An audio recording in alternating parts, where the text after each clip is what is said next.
लोच कमरिया वृंदावन की जैसे गुजरिया। तूने दीवाना दिल को बनाया, इस दिल पर इल्जाम है क्या? सागर जैसी आंखों वाली, ये तो बता तेरा नाम है क्या? आज आपकी प्रस्तुति बहुत ही शानदार रही। नाक ना कटाओ यार। वो जब कहते थे मेरा नाम तुम तस्वीर में पढ़ते हो, मोहब्बत की नमाजों को कज़ा करने से डरते हो। है ये कैसी डगर चलते हैं सब मगर कोई समझा नहीं, कोई रोते नहीं बेटा, अभी छोटे हो बहुत, बहुत में मौके आएंगे। अब अभी फिलहाल आप जाएं। लफ्जों में क्लियरिटी नहीं थी, आगे जाके गाना समझ में नहीं आया, गाना क्या हुआ। अब हमारे बीच में आ रहे हैं इलाहाबाद के अनीश कुमार। देखते हैं इनकी गायकी पे हमारे जजेस इन्हें कितने रेड सिग्नल देते हैं और कितने ग्रीन सिग्नल देते हैं। हाल क्या है दिलों का न पूछो सनम, हाल क्या है दिलों का न पूछो सनम। आपका मुस्कुराना गजब ढा गया, हाल क्या है दिलों का न पूछो सनम। आपका मुस्कुराना गजब ढा गया, ये तो महफिल तुम्हारी कम न, ये तो महफिल तुम्हारी हंसी कम न थी, उस पे मेरा तराना गजब ढा गया।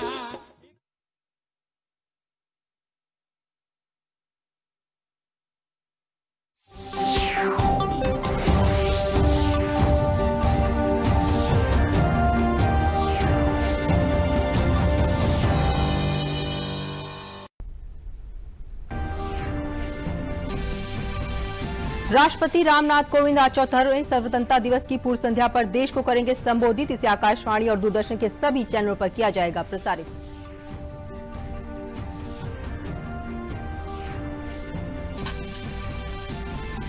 प्रधानमंत्री नरेंद्र मोदी बने भारत के चौथे सबसे लंबे कार्यकाल वाले प्रधानमंत्री।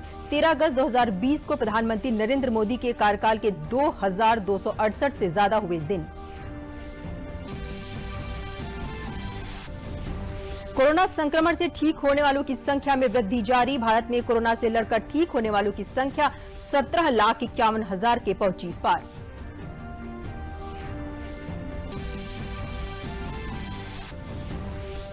और मुख्यमंत्री ने कोविड मरीज का त्वरित उपचार सुनिश्चित करने का दिया निर्देश। कहा, कोरोना संक्रमित रोगी की स्थिति को देखते हुए उसका इलाज L1, L2 अथवा L3 कोविड चिकित्सालय में किया जाए।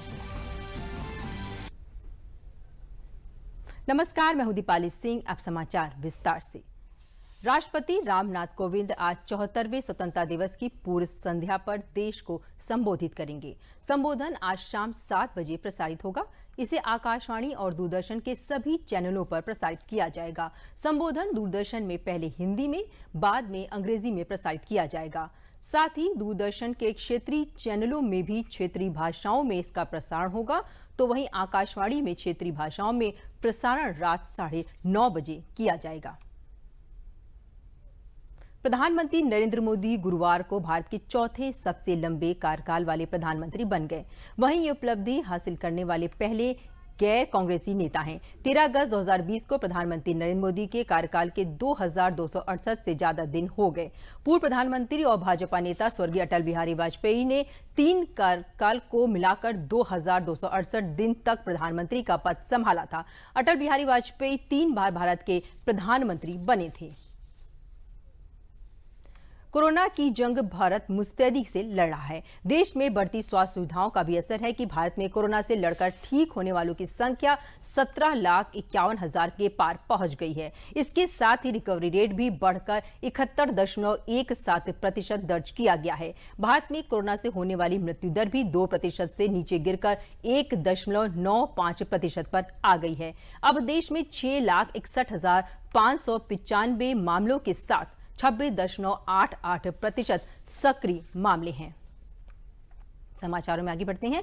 मुख्यमंत्री योगी आदित्यनाथ ने कोविड-19 के 1 लाख टेस्ट प्रतिदिन करने के लिए सभी प्रयास सुनिश्चित करने के निर्देश दिए हैं। लगभग 36 लाख टेस्ट के साथ उत्तर प्रदेश के देश में कोविड-19 की सर्वाधिक टेस्टिंग करने वाला राज्य बनने पर संतोष व्यक्त करते हुए उन्होंने टेस्टिंग गतिविधियों को पूरी क्षमता से संचालित करने के निर्देश भी दिए हैं। मुख्यमंत्री योगी आदित्यनाथ ने जनपद लखनऊ, कानपुर नगर, प्रयागराज, वाराणसी, गोरखपुर तथा बरेली में विशेष सतर्कता बरतते हुए चिकित्सा व्यवस्था को और बेहतर करने के निर्देश दिए हैं। उन्होंने कोविड मरीज का त्वरित उपचार सुनिश्चित करने के निर्देश देते हुए कहा कि कोरोना संक्रमित रोगी की स्थिति को देखते हुए उसका इलाज L1, L2 अथवा L3 कोविड चिकित्सालय में किया जाए। साथ ही मुख्यमंत्री ने कहा कि सरकारी स्कूल कॉलेजों में भी प्रतियोगी परीक्षाओं के केंद्र बनाए जाएं। इन परीक्षाओं के संचालन में सोशल डिस्टेंसिंग का पूर्ण पालन कराते हुए सुनिश्चित किया जाए कि अभ्यर्थी एवं परीक्षाकार से जुड़े सभी लोग मास्क का प्रयोग अनिवार्य रूप से करें। उन्होंने परीक्षा केंद्रों पर सैनिटाइजर की व्यवस्था भी सुनिश्चित कराने के निर्देश दिए हैं और कहा है कि यह सुनिश्चित किया जाए कि बाढ़ग्रस्त क्षेत्रों में प्रभावित लोगों को समय से राहत सामग्री उपलब्ध हो।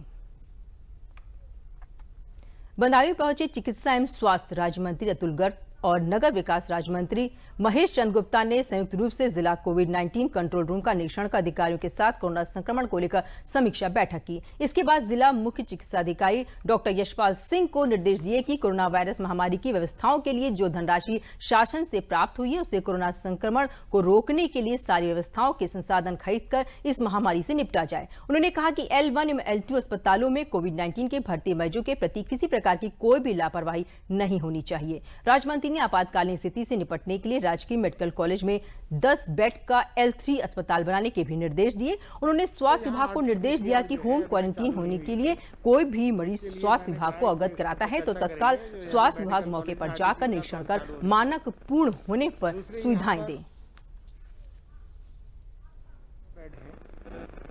तो उसमें कोई समस्या नहीं है, मैंने बातचीत करी है और इसमें कम से कम 10 बेड L3 के भी हो जाएं, इमरजेंसी के हो जाएं। उसके लिए तय हुआ है कि बहुत जल्दी ये कर देंगे। ठीक है, बाकी यहाँ की व्यवस्थाएं सब प्रकार से ठीक है। कॉल सेंटर बढ़िया चल रहा है। बहुत ज़्यादा मरीज़ यहाँ है नहीं किस्मत से। L3 का एक भी मरीज़ का इलाज नहीं चल रहा है। ठीक है, जब ज़्यादातर लोग L1 के हैं या L2 के हैं। टोटल 68 मरीज यहाँ पर आज 43 मरीज़ भर्ती हैं।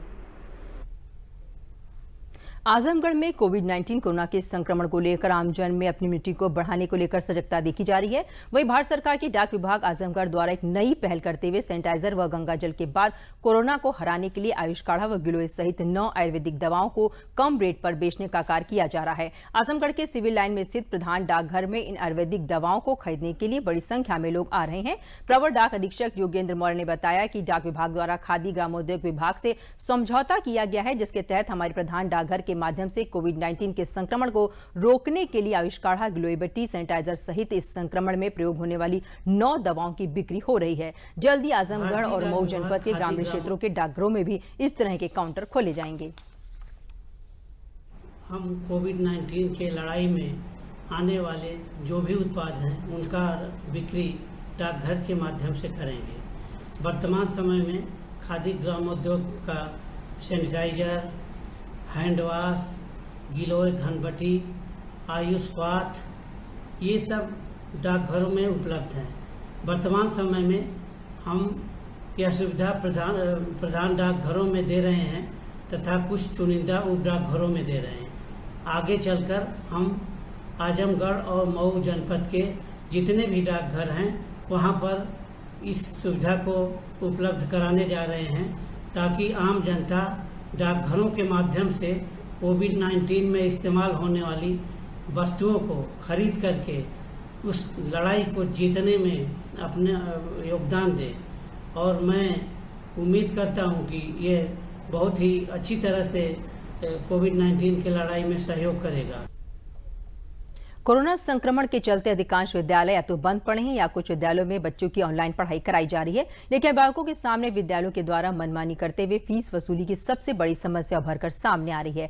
जालौन के उरई स्थित एक प्राइवेट विद्यालय संचालक ने अभिभावकों के लिए पहल करते हुए छात्रों की फीस माफ करने का निर्णय लिया है। नगर के बंडर ब्लॉक पब्लिक स्कूल के प्रबंधक ने पूरे सत्र की विद्यालय के करीब 400 छात्रों की ट्यूशन फीस माफ की है। स्कूल के प्रबंधक अभय द्विवेदी ने बताया कि कोरोना संक्रमण के कारण लगाए गए लॉकडाउन में मध्यम और गरीब वर्ग का नुकसान हुआ है। वहीं अभिभावकों का कहना है कि विद्यालय द्वारा की गई फीस माफी के बाद उन्हें काफी सहूलियत मिली है। स्कूल प्रबंधन की ओर से जो सहूलियत दी गई है, पूर्ण फीस माफ की, पूरे सत्र की फीस माफ की है, जिससे हमारे घर में भी बहुत सब लोग मतलब धन्यवाद ज्ञापित कर रहे हैं प्रबंधन तंत्र का, जिससे आर्थिक बोझ कम हुआ है। और हम चाहते हैं कि जिले के सभी स्कूल ऐसा अनुसरण करें जिससे गार्जियन के ऊपर आर्थिक बोझ कम से कम पड़े। और हमारा बच्चा प्रारंभ से ही इस स्कूल में बंडर पब्लिक स्कूल में पढ़ रहा है और अभी माननीय प्रबंधक जी ने स्कूल की फीस माफ़ कर दी है कोविड-19 को देखते हुए, तो मुझे बहुत अच्छा लग रहा है। एक्चुअली में कोविड-19 की जो प्रॉब्लम इस समय वर्तमान स्थिति में चल रही है, उसको देखते हुए हम लोगों ने निर्णय लिया कि हम लोग विद्यालय समिति ने पूरी तरह से जो बच्चे हैं उनकी फीस को माफ़ किया हुआ है। हमने पूरा सत्र जो है 2020 से लेके अप्रैल 2020 से लेके 2021 तक मार्च तक पूरी फीस को हमने शिक्षण से शुल्क से बिल्कुल मुक्त रखा है। किसी तरह की कोई फीस नहीं ली जा रही है।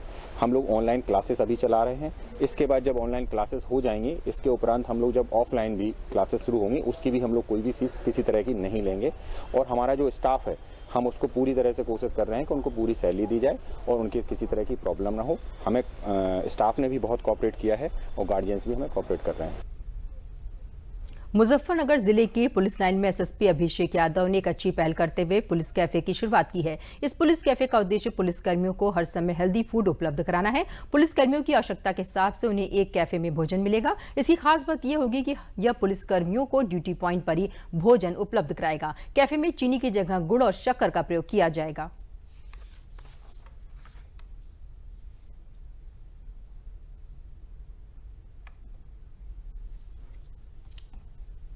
हमने पहली बार एक पुलिस कैफ़े मुजफ्फरनगर पुलिस में हम लोग खोल रहे हैं, जो बेसिकली हमारे पुलिस कर्मियों के लिए डेडिकेटेड है और केवल पुलिस कर्मियों के लिए ही है।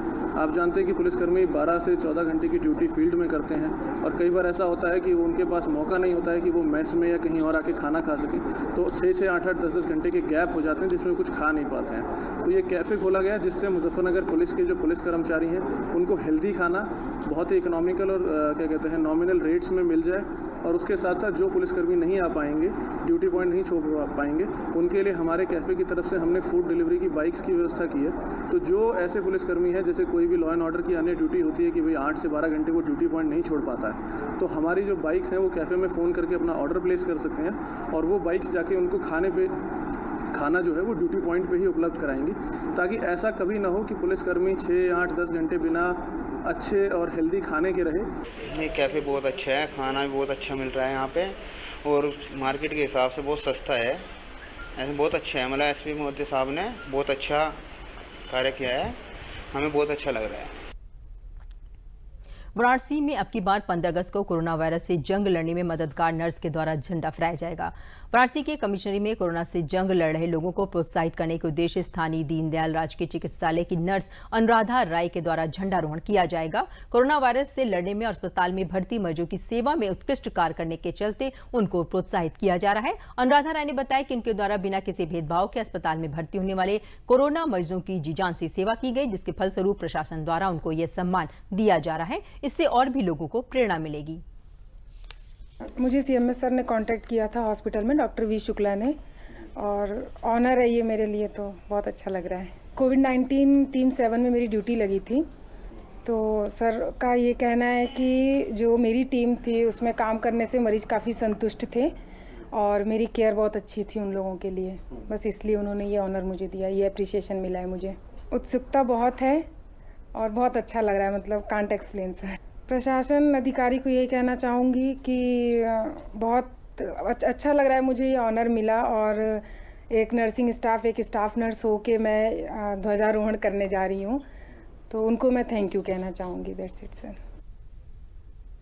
स्वतंत्रता दिवस के मद्देनजर प्रदेश भर में सुरक्षा व्यवस्था कड़ी कर दी गई है। राजधानी लखनऊ में पुलिस विभाग पूरी तरह से मुस्तैद है। होटल, मॉल सहित सभी जगहों पर सघन जांच की जा रही है। ज्वाइंट पुलिस कमिश्नर कानून व्यवस्था नवीन अरोड़ा ने बताया कि कोरोना महामारी को देखते हुए स्वतंत्रता दिवस के कार्यक्रमों में आगंतुकों की संख्या सीमित की गई है, लेकिन सुरक्षा प्रबंधों तथा कानून और व्यवस्था में कोई कोताही नहीं बरती जाएगी।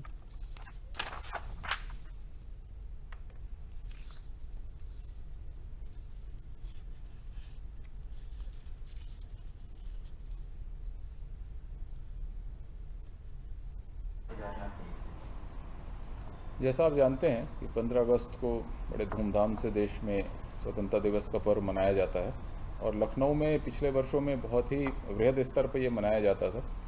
कोविड को देखते हुए काफ़ी सारे कार्यक्रम कम किए गए हैं। फिलहाल 8 बजे सभी कार्यालयों में झंडारोहण होगा और इसके बाद विधानसभा के सामने मुख्य कार्यक्रम है जिसमें माननीय मुख्यमंत्री जी स्वयं पधारेंगे और उनके द्वारा ध्वजारोहण किया जाएगा। इसके बाद उनका संबोधन है और जो पूर्व में कार्यक्रम होते थे उसमें से काफ़ी कार्यक्रमों में कटौती है। इसी तरह से राजभवन में ध्वजारोहण का कार्यक्रम है। इससे पहले हम लोगों ने पिछले 5 दिनों से लगातार अभियान चलाया हुआ है जिसमें हम होटल, ढाबों की, रेस्टोरेंट्स की, मॉल्स की चेकिंग कर रहे हैं। साथ ही जो रुकने की अन्य जगह हैं, सराय हैं, लॉज, धर्मशाला, छोटे होटल्स, इनकी भी लगातार चेकिंग हो रही है कि यहाँ कोई अपरिचित व्यक्ति या ऐसा कोई असामाजिक तत्व तो नहीं रुका है, संदिग्ध व्यक्ति तो नहीं रुका है। इसके साथ ही हम लोगों ने बॉर्डर सीलिंग के अरेंजमेंट किए हैं। इस सारे बॉर्डर्स रात को सील करके चेकिंग होती हैं और लगातार 2 दिनों में वृहद चेकिंग अभियान चलाया गया है। आज रात से लेकर 15 तारीख की सुबह तक लगातार इस पर अनवरत चेकिंग का अभियान है और रात्रिकालीन समय में ये पूरी तरह से सील होगा और एक एक व्यक्ति वाहन की बिना गुजरे यहाँ से चेक हुए नहीं गुजरेगा वो। हाल ही में घोषित नई राष्ट्रीय शिक्षा नीति 2020 में ऑनलाइन और डिजिटल शिक्षा पर काफी जोर दिया गया है। सभी को गुणवत्तापूर्ण शिक्षा मुहैया कराने के लिए मौजूदा डिजिटल प्लेटफॉर्म ICT आधारित पहलों को और विस्तार देने की बात शिक्षा नीति में कही गई है। कोविड-19 की वजह से लॉकडाउन के चलते स्कूल, कॉलेज समेत देश के तमाम शिक्षण संस्थान पिछले कई महीनों से बंद हैं। ऐसे में देश भर में इन दिनों ऑनलाइन शिक्षा बेहद लोकप्रिय हो रही है। हालांकि अब भी कई छात्रों तक डिजिटल माध्यमों की पहुंच नहीं है। इसके मद्देनजर नई शिक्षा नीति में साफ तौर पर कहा गया है कि डिजिटल खाई को पाटे बिना ऑनलाइन शिक्षा का लाभ उठा पाना मुमकिन नहीं है। ऐसे में ये जरूरी है कि ऑनलाइन और डिजिटल शिक्षा के लिए तकनीक का उपयोग करते वक्त समानता के सरोकारों को नजरअंदाज ना किया जाए। शिक्षा नीति में तकनीक के समावेशी उपयोग यानी सबको साथ लेकर चलने की बात कही गई है ताकि कोई भी इससे वंचित ना रहे। साथ ही इसमें शिक्षकों के प्रशिक्षण की बात भी कही गई है क्योंकि ये जरूरी नहीं है कि जो शिक्षक पारंपरिक क्लासरूम शिक्षण में अच्छा है वो ऑनलाइन क्लास में भी उतना ही बेहतर हो सके। स्कूल से लेकर उच्चतर शिक्षा तक सभी स्तरों पर शिक्षण के लिए प्रौद्योगिकी के महत्व को देखते हुए शिक्षा नीति में कई सिफारिशें की गई हैं। स्वयं दीक्षा जैसे ई-लर्निंग प्लेटफॉर्म का विस्तार किया जाएगा ताकि शिक्षक विभिन्न यूजर फ्रेंडली उपकरणों की मदद से छात्रों की प्रगति की निगरानी कर सकें। वर्तमान में कोविड महामारी ने साफ कर दिया है कि ऑनलाइन कक्षाओं के लिए 2-वे वीडियो और 2-वे ऑडियो वाले इंटरफेस की सख्त जरूरत है। Course work, learning games, augmented reality और वर्चुअल रियलिटी जैसी सामग्रियों की डिजिटल रिपोजिटरी विकसित की जाएगी जिनकी गुणवत्ता के आधार पर यूजर इन सामग्रियों की रेटिंग भी कर पाएंगे। छात्रों के मनोरंजन आधारित लर्निंग के लिए ऐप विकसित किए जाएंगे। अब भी जनसंख्या के एक बड़े हिस्से तक डिजिटल पहुंच नहीं है। ऐसे में मौजूदा जनसंचार माध्यम जैसे टेलीविजन, रेडियो और सामुदायिक रेडियो का उपयोग शिक्षण सामग्री के प्रसारण के लिए बड़े पैमाने पर किया जाएगा। इस तरह के शैक्षिक कार्यक्रमों को विभिन्न भाषाओं में 24 घंटे उपलब्ध कराया जाएगा। सभी भारतीय भाषाओं में सामग्री पर विशेष ध्यान दिया जाएगा और शिक्षकों और छात्रों तक डिजिटल सामग्री उनकी ही भाषा में उपलब्ध कराई जाएगी। दीक्षा, स्वयं और स्वयं प्रभा जैसे ई-लर्निंग प्लेटफॉर्म का उपयोग वर्चुअल लैब बनाने के लिए किया जाएगा ताकि सभी छात्रों को गुणवत्तापूर्ण व्यावहारिक और प्रयोग आधारित शिक्षा के समान अवसर मिल सकें। शिक्षकों को छात्र केंद्रित अध्यापन में प्रशिक्षण दिया जाएगा और ये भी बताया जाएगा कि विभिन्न ऑनलाइन शिक्षण प्लेटफॉर्मों और उपकरणों का उपयोग कर वो खुद उच्च गुणवत्ता वाली ऑनलाइन सामग्री विकसित करें। जैसे जैसे ऑनलाइन और डिजिटल शिक्षा पर शोध सामने आ रहे हैं, NETF और अन्य निकाय ऑनलाइन शिक्षण के लिए कंटेंट और टेक्नोलॉजी से जुड़े मानक तय करेंगे। इन्हीं मानकों के आधार पर विभिन्न बोर्ड, स्कूल और उच्च शिक्षण संस्थान ई-लर्निंग से जुड़े दिशा निर्देश तैयार करेंगे। देश में विभिन्न योजनाओं और पहलों के माध्यम से शिक्षा में प्रौद्योगिकी के समावेशी उपयोग की दिशा में ध्यान दिया जा रहा है। शिक्षा में नवाचार और डिजिटलीकरण को मजबूती प्रदान करने के लिए केंद्रीय शिक्षा मंत्रालय सभी के लिए ई-लर्निंग और अद्यतन पठन सामग्री बनाने की दिशा में काम कर रहा है, ताकि छात्र घर बैठे गुणवत्तापूर्ण शिक्षा हासिल कर सकें। राष्ट्रीय आजीविका मिशन के तहत महिलाएं समूह बनाकर आत्मनिर्भर हो रही हैं। प्रयागराज जिले के जसरा ब्लॉक बुदावा गांव की महिलाएं गोबर की कंपोस्ट जैविक पद्धति से अपनी आय कर रही हैं। साथ ही जैविक खाद की पैकिंग करके मार्केट में सप्लाई कर अच्छा मुनाफा भी कमा रही हैं। इसके साथ ही वे दूसरी महिलाओं को भी जैविक विधि खेती के लिए उनको आत्मनिर्भर कर रही हैं।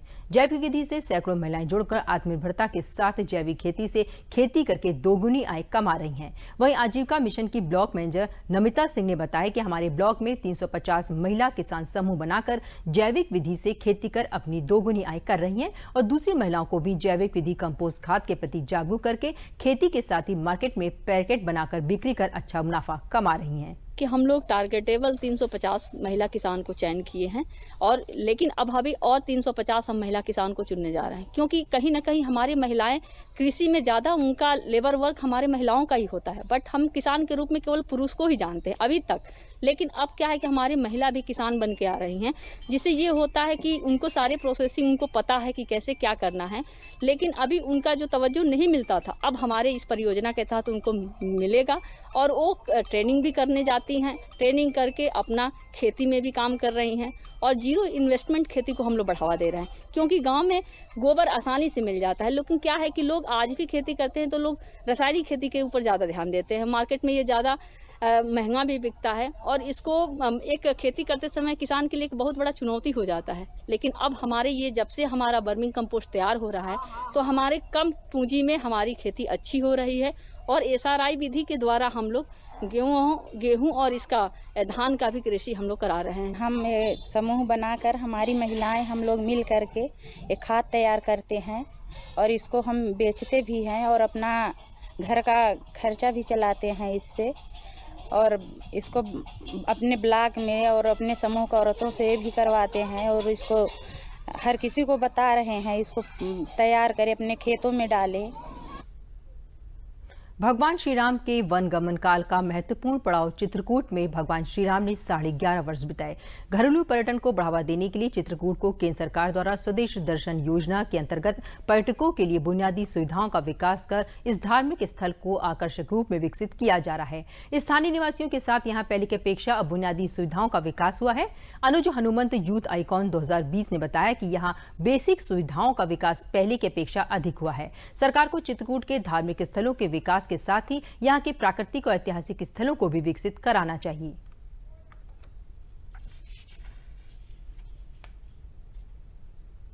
इसके अलावा टूरिज्म से रिलेटेड भारत दर्शन स्वदेश दर्शन की स्कीम चल रही है, जिसमें पूरे परिक्रमा मार्ग पर हम लोगों ने कवर्ड शेड बनाया हुआ है।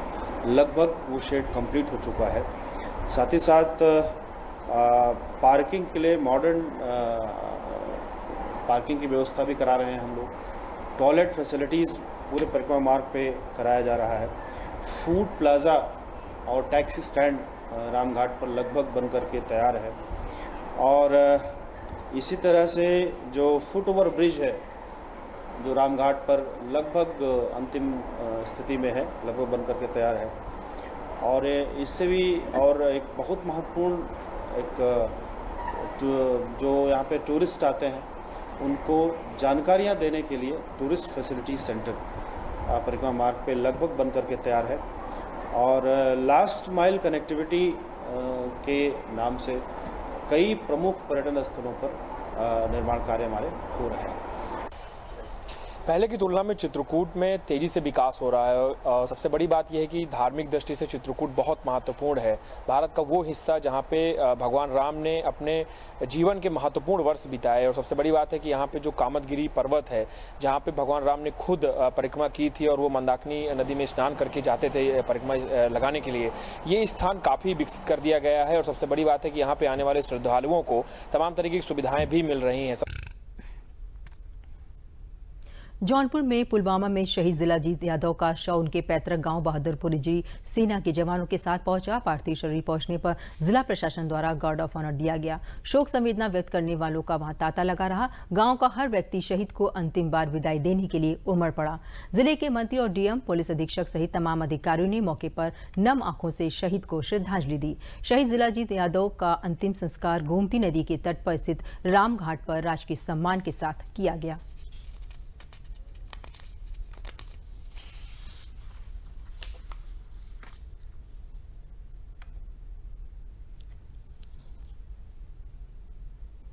सेना में 2013 से थे। अकेले हैं, माँ बाप के अकेले लड़के थे। अब सूचना डेट की आई है। कैसी नहीं? गोली लगी। ये थे 53 राष्ट्रीय राइफल जम्मू कश्मीर।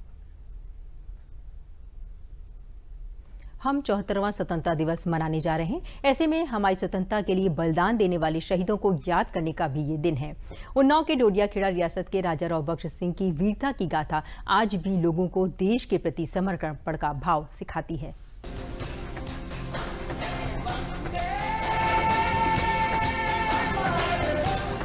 हम आज़ादी की 74वीं सालगिरह मना रहे हैं, लेकिन ये आज़ादी हमें आसानी से नहीं मिली थी। इसके पीछे अनगिनत लोगों ने बलिदान दिया और इस स्वाधीनता की लड़ाई में उन्नाव के बक्सर मंदिर और डोडियाखेड़ा स्टेट के राजा राव बख्श सिंह का नाम भी उन्हीं बलिदानियों में आता है, जिन्होंने अंग्रेज़ों के छक्के छुड़ा दिए।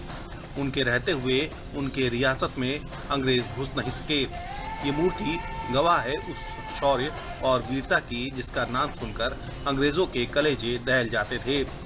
डोडियाखेड़ा रियासत के राजा राव बख्श सिंह अपने भाइयों में सबसे छोटे थे। पिता बसंत सिंह के निधन के पश्चात सबसे छोटे होने के बावजूद भी इनका राज तिलक कराया गया। आज भी किले की खंडहर दीवारें उनकी वीरता की यशगान करती हैं। अंग्रेज जब अपना साम्राज्य विस्तार कर रहे थे, तब राजा राव बख्श ने अंग्रेजों की स्वाधीनता स्वीकार नहीं की और कई बार इनका अंग्रेजों से युद्ध हुआ, जिसमें अंग्रेजों को मुंह की खानी पड़ी। राव बख्श सिंह देश के लिए, क्षेत्र के अपने राज्य के लिए और जनता के लिए जो युद्ध किया, वो केवल इसलिए किया कि मैं अपने देश में जब तक जीवित रहूंगा किसी विदेशी को यहाँ शासन करने नहीं दूंगा। तो इसलिए जो है राव साहब ने फांसी का फंदा स्वीकार किया, लेकिन अधीनता नहीं स्वीकार की। अंतिम युद्ध के दौरान जब उन्हें पता चला कि अंग्रेज कानपुर की ओर से नाव के जरिए आ रहे हैं, तो उन्होंने अपने सैनिकों से उन्हें घिरवा लिया, जिसके बाद कुछ अंग्रेज सैनिक नदी में कूद गए और 21 अंग्रेज सैनिक भागकर बक्सर में एक मंदिर में छिप गए। जब सैनिक इनके पास पहुंचे तो अंग्रेजी सैनिकों द्वारा फायरिंग करने के बाद राजा ने चारों तरफ से लकड़ियां डलवा दी। लकड़ियां डलवाकर अंग्रेजी सैनिकों को जिंदा जलवा दिया। देखिए, अंग्रेजों ने जब चारों तरफ से आक्रमण किया तो कुछ अंग्रेजों की सेना नाव के द्वारा कानपुर से आ रही थी डोडियाखेड़ा घेरने के लिए, लेकिन राव साहब के जवानों ने अपने साहस से उस वक्त उनको घेर करके मारने का जब प्रयास किया तो अंग्रेज भागे और वो नाव से कूद गए। कूद करके जब भागने लगे तो राव साहब ने जब खदेड़ा तो कुछ तो गंगा नदी में डूब करके मर गए और वहाँ से जा कर के 21 अंग्रेज़ों ने जा कर के मंदिर मूर्ति विहीन था, नया मंदिर बना था, उसी के अंदर वो अपनी सुरक्षा के लिए घुसे। तो राव साहब के जवानों ने राव साहब के आदेशानुसार उसमें लकड़ी लगा करके चारों तरफ से और उसमें आग लगा दिया, वो उसी में जल के मरे। इसके बाद राजा अपने सेवक के साथ बनारस चले गए और साधु बनकर रहने लगे, लेकिन मुखबरी इन पर भारी पड़ी और अंग्रेजों ने इनको पकड़ लिया। इधर हमारे राव साहब के ऊपर इतना बड़ा हमला हुआ था कि वो फरार हो चुके थे। उस फरारी हालत में राव साहब जो है बनारस रहे। राव साहब के जो सेवक थे उन्हीं में से एक ने बगावत करके राव साहब का भेद दे करके बंद करवा लिया और वहाँ से फिर वो राव साहब लाए गए, जिनकी शिनाख्त क्षेत्र के लोगों से, मुरारमऊ के लोगों से कराया गया। बाद में इन्हें डोंडिया खेड़ा लाकर यहीं पर फांसी की सजा दी गई। तो ये बागी में आ गए और उसके बाद अंग्रेजों ने इन पर हमला किया। अंग्रेज सैनिकों ने, जिसमें युद्ध में हारे और यहाँ से बनारस को निकल गए, एक अपने चंडी केवट जिनका नौकर था उसके साथ। साधु वेश में वहाँ रहे, जो भी रहे वो थोड़े बहुत। उसके बाद ये उसी चंडी के द्वारा शिनाख्त कर दिए गए कि राव साहब। फिर इनको पकड़ के यहाँ मुकदमा चलाया गया और मुकदमे के द्वारा इनको फांसी का आदेश हुआ। आज भी बक्सर में राजा राव बख्श के नाम पर मेला लगता है और हर देशवासी को अपने इस शहीद पर अभिमान है। उन्नाव से विजय प्रताप के साथ विकास सिंह, डीडी न्यूज़, लखनऊ। अंत में प्रमुख समाचार एक बार फिर।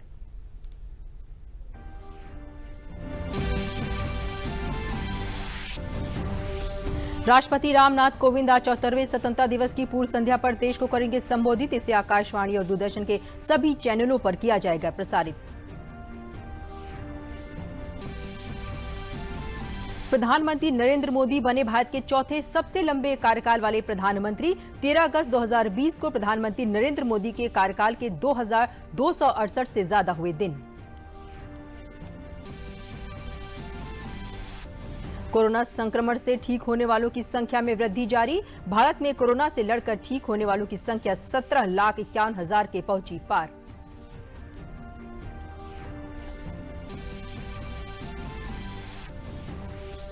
मुख्यमंत्री ने कोविड मरीज का त्वरित उपचार सुनिश्चित कराने का दिया निर्देश। कहा, कोरोना संक्रमित रोगी की स्थिति को देखते हुए उसका इलाज L1, L2 अथवा L3 कोविड चिकित्सालय में किया जाए। इसी के साथ समाचार समाप्त हुए। नमस्कार।